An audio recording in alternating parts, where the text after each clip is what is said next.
New parts came in the mail for the 350Z. Let's go.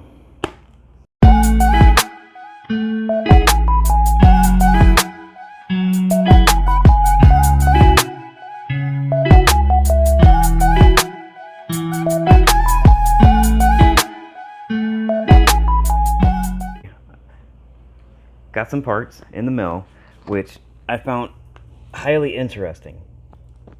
These are O2 sensors. Okay, this is a black bag, and pepper.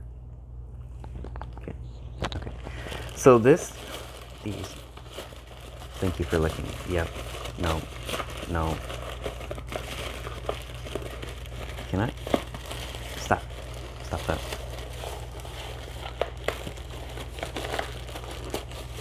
Just trying to open this here.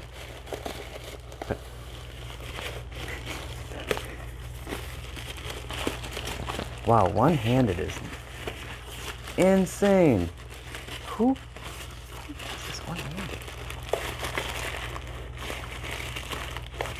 Pepper, you're not helping.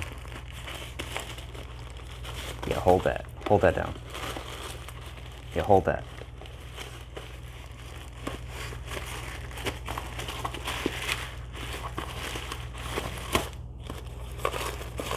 Yeah. Okay, okay, we're almost out. Yeah, thank you. Oh, you're so helpful. Thank you. All right. Yeah, just don't even mind the actual thing that we're trying to protect, just the bag. You just want the bag is what you're after. Seriously. Can I have... Okay. Anyway, move. Watch out. Okay. So, what's interesting about these is that that is wet nose. Oh my God.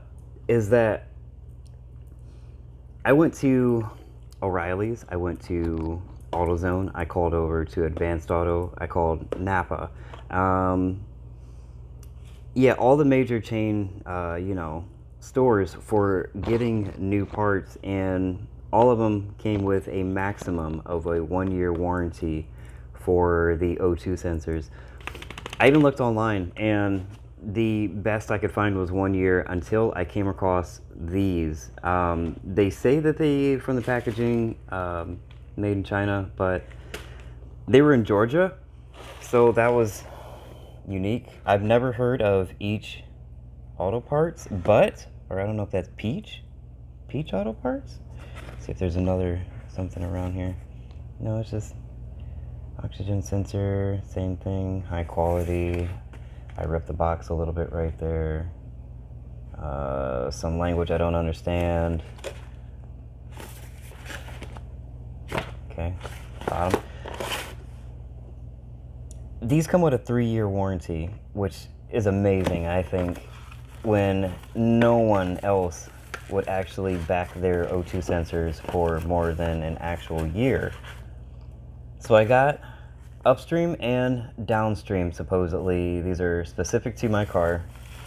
And I wanted to take a little before and after information from the O2 sensor to see if this was actually something I should be doing. So trying to pull these from the box, it's easy to kind of tell which ones are upstream and downstream. Green plug for my car. This is going to be downstream. Downstream is further away from the motor. Upstream is closer to the motor, if that helps out. This one, we're going to unpackage it a little bit more, and this is, I believe this is another downstream. Okay, so you have a blue connector, a green connector, but those are downstream, I believe, because the upstreams are a little bit more unique. I just got sideswiped by my puppy here. And yeah, I can take this out of the package just so nicely here. This one has a more intricate connector. And these are the upstreams. Yeah, those are definitely the upstreams. Another way that you can tell that these are upstreams are because the O2 sensors that are upstream are nowadays, most of them, if not all of them, are heated oxygen sensors, okay? And I can explain that in a second. Let's just verify that, because this is, let's see here, 1, 2, 3, 4, 5, right? 1, 2, 3, 4, 5 wires here, okay? Now if we go to one of these downstream ones, it should be one less wire, I do believe, 1 or 2 wires less. And if we just look at the connector on the inside there, there's 4. So that one has 5, this one has 4. This is not heated. This one is heated. Now what it means to be heated is that when your car is cold, okay, cold start is trying to figure out the temperature of outside and how much fuel to spray and everything else. It goes off of very few pieces of information, air intake temperature, and a few other sensor inputs to basically get the car running. But it runs rough. It doesn't run very efficient, and it doesn't have the best miles per gallon at that time, even if the motor were fully warmed up, as far as piston rings and making sure compression is 100 and things like that. These get heated automatically as soon as you turn the key on. So then these get read from a lot quicker, almost instantly, as soon as the car is started, to start seeing pretty much how the fuel is doing and start metering and doing what it's supposed to do there. So heated oxygen sensors definitely are a lot quicker to get the car running, a lot smoother and better performance technically than if you were to have an upstream that were 4 sensor. Regardless, every car make is different. I'm just really kind of digging on Nissan, because Nissan is very specific, and they love, I think OEM is supposed to be Denso. Again, I've never heard of Peach or Each Auto Parts, but you know what? If they're the only company to back it by 3-year warranty, and when no one else is, even Napa or AutoZone or anything, I do believe the Denso OEM replacements are about $250 a piece, so I could easily spend a grand on this box right here, give or take, 100 or so or whatever. I'm sure that they're a little bit different, but overall, spending $750 or even $600 on 4 of these, or $500 for that much, it's too much in my eye. So what I like to do is find a company online, especially these days, that will back their product with a warranty, because no company that has a cheap product, and I'm kind of picking on ValueCraft right now, okay? ValueCraft has the lowest warranties of anything, like 30-day warranty, when everybody else is doing 1-year warranty, because they're not expecting their product to make it very far past that 30-day warranty when everybody else is doing, let's just say, a 1-year warranty for that part. So they don't do that. So if they went ahead and did a 1-year warranty with a part that only made it 30 days, then they would put themselves out of business super quick. So seeing something like this or whatever, and online at 3-year warranty for these 4, I wanted to go ahead and try these out and see how they do.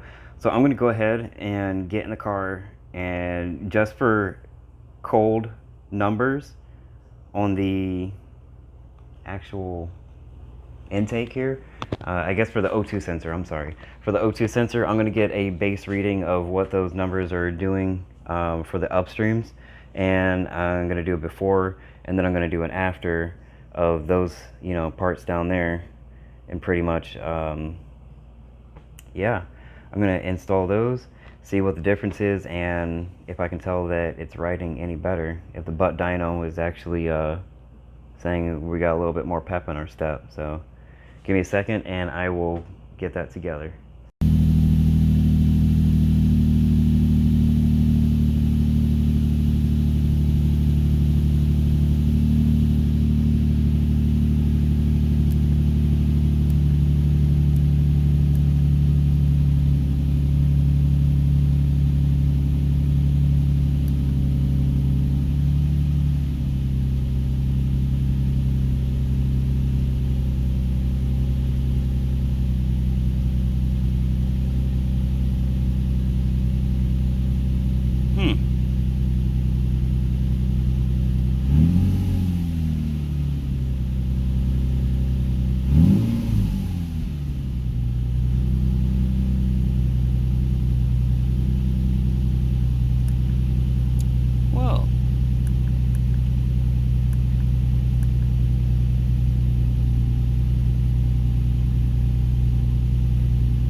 I think it's a safe bet to say that for, unless I have an exhaust leak way up high between the header and the actual block, or the heads, I should say, these O2 sensors that are upstream are not responding and are completely dead. So you could see that in the video that they were hardly even moving. You can hear the cars on, but for some odd reason it doesn't even want to make a lick of difference to, you know, nope, focus, there we go. That is the O2 sensor. It's hard to see on the camera, but it's really easy to actually take out. I do have my extension, my O2 sensor socket tool here, which is a 22 millimeter, or what is that in SAE 7/8 as it says right there. So your 7/8, 22 millimeter, 2 extensions, basic size, and an extendable ratchet. That should be enough to easily take apart the O2 sensors on the upstream. So I'm going to go ahead and replace the two O2 sensors for the upstream and see what it does from there. The one thing I like to do is take the old parts off and do a small inspection. One thing that I did notice on this, around that black ring there, I don't know if you can see that. Trying to get a focus. There's a hole around that black ring. Like, you can start to see it there. But there's a hole there. Air has got to be flying by that, and when you're talking about something that meters air and fuel and how much is in there, that's probably why this one failed. One thing to note, so that could be a point of failure for this, which is why it stopped working so early. The NTK, that's the part number for this one. This original, the one that I pulled out of here, that's bad. Something that I did notice was that it's just a little bit longer in length for the wires than the actual one that I'm replacing with it. But the main thing that I noticed, okay, second to main thing, the prongs are a lot shorter. Okay, so that's the old one. And if you can see in there, those prongs are longer. This is the new one. If you can see that, that's a little bit shorter. Okay, not a big deal as long as connectivity is there. This is the main thing that I noticed, okay? This backing here, which I don't know if it's here. Let's see if it's actually in this one or not. Okay. So this has something that's, that's probably part of the heating element. I'm not really sure on the design of it. If you do know about, what's under the cover of the O2 sensor and you happen to see this, please comment down below.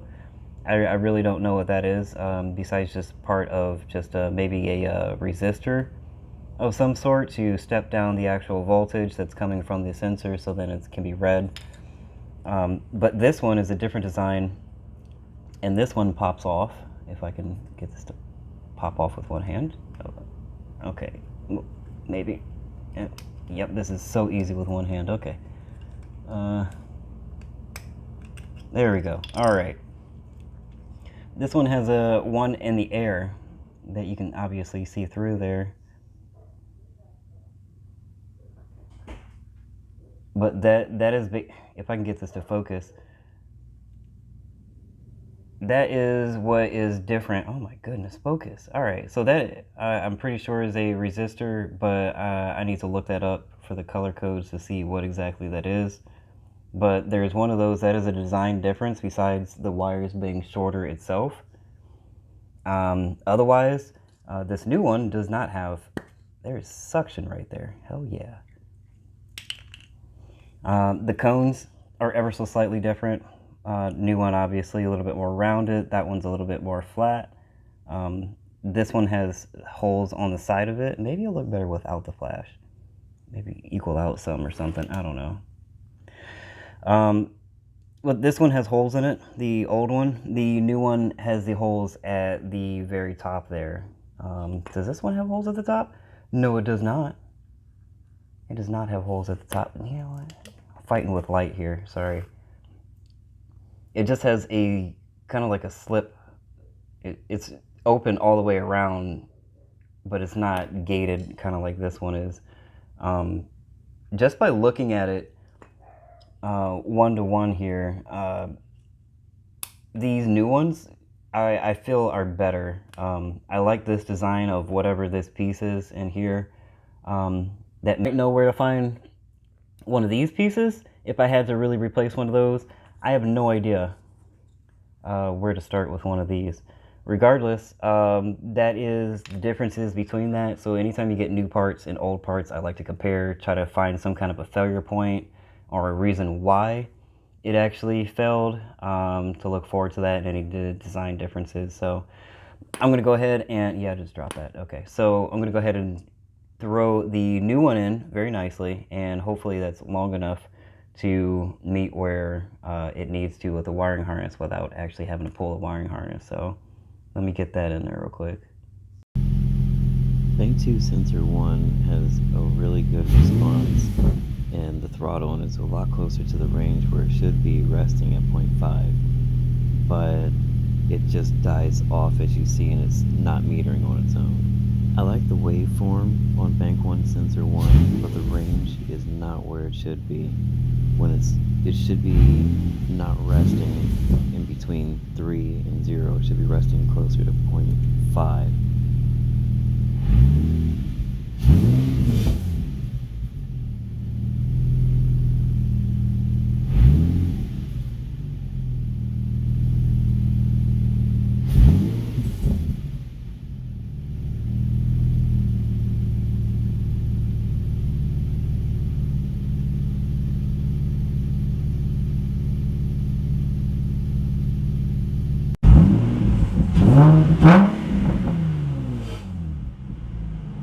But it feels peppier on the throttle there. So let me go do this and see where it's at now. Either way though, thanks for watching. Please subscribe and like. I really do appreciate that.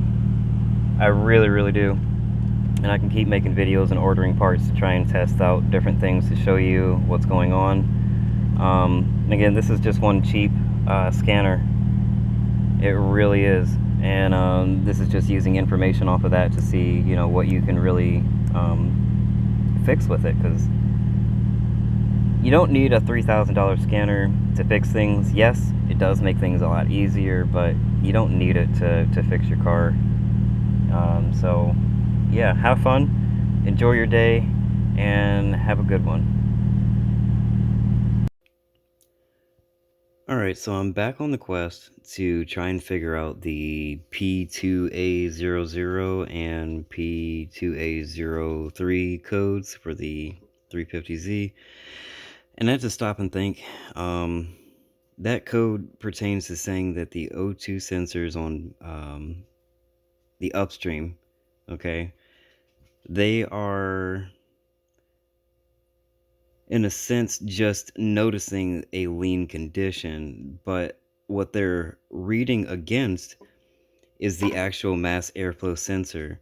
So if this isn't reading correctly, then the O2 sensors won't read correctly and it'll send that code. I happened to take apart, because on the quest for more power, I put in the cone filter, which the lovely cone filter could have slipped anything by, because it's not as great as a micron filter, as a OEM style or something. But it was attached to here, as that is obviously the intake there, and it was posted kind of in up against here and down below it, so it was kind of tucked in here. So the vibration, there's a vibration in between the body and the motor itself. Excuse that oil leak there.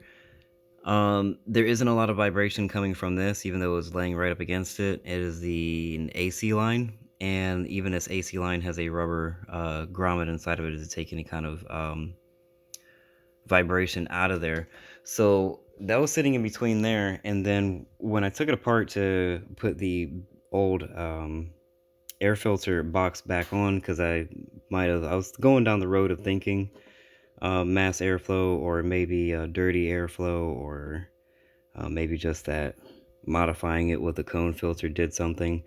But I just so happened to be moving it around, and that was inside of there. This is a cover. Um, you have the metal part on that side, and then on this side there is a plastic cover, which it was glued very lightly, and I used a pick right here to lightly pry it out. And that is the cover that came off. That is the piece that was actually in there. As of right now, I can't see anything specific to where it came from this side. So I'm thinking it might be inside this area, where those actual sensors go in there, or on the reverse side. So what I'm going to do is go ahead and take this side apart and see if I can figure out where that came from.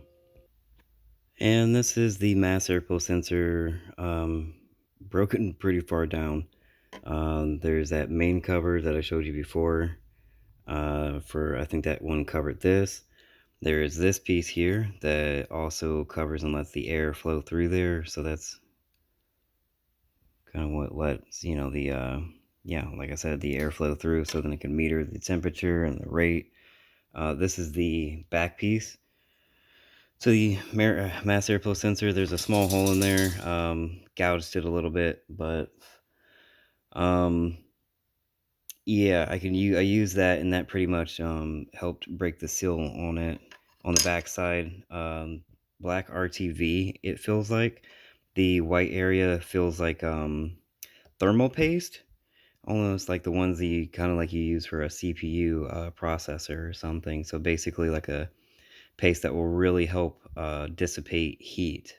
So then that would probably make sense, because that was on the back side of here, which is the circuit board, so it probably heats up pretty fairly hot, and then that on the back side being metal helps cool it back down. So this is what I'm left with. I do have my soldering iron on, because I personally um, may have damaged it slightly, like all those little pins, all, all those little pins, 1, 2, 3, 4, 5, 6, all the way across there.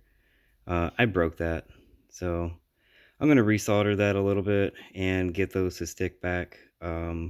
I do not see where that pin came from whatsoever, even broken down this far. Um, Even that has all of the pins, if you can see that, for every hole. So I don't see where that came from, unless it was just debris from either the air filter itself, or yeah, that's pretty much all that I can think of. If it hasn't came out of here, even this side with the 3 sensors, they're all intact. Backside too, if I can get that to focus, they're all intact there.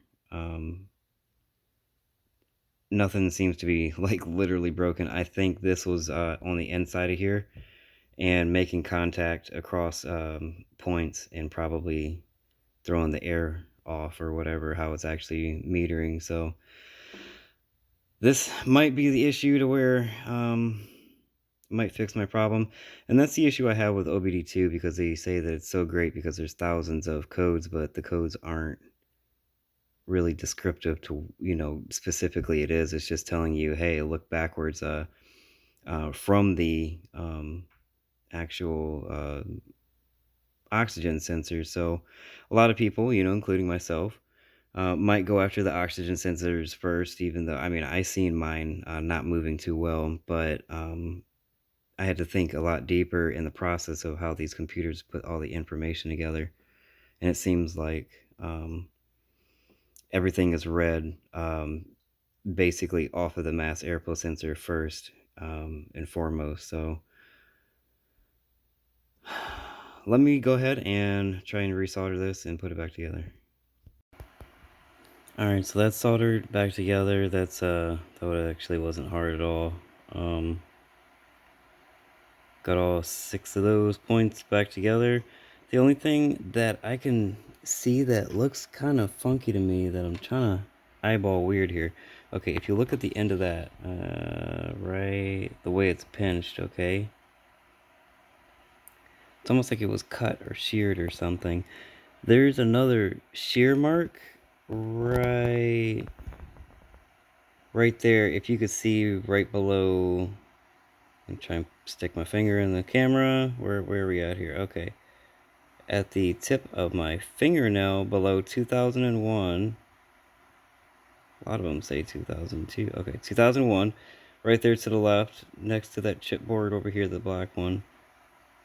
It looks semi-sheared, and I don't understand that.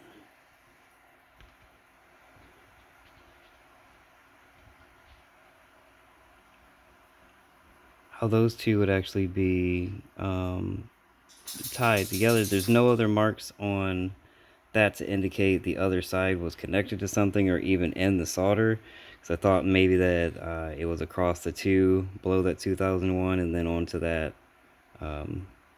glob of, you know, solder right there.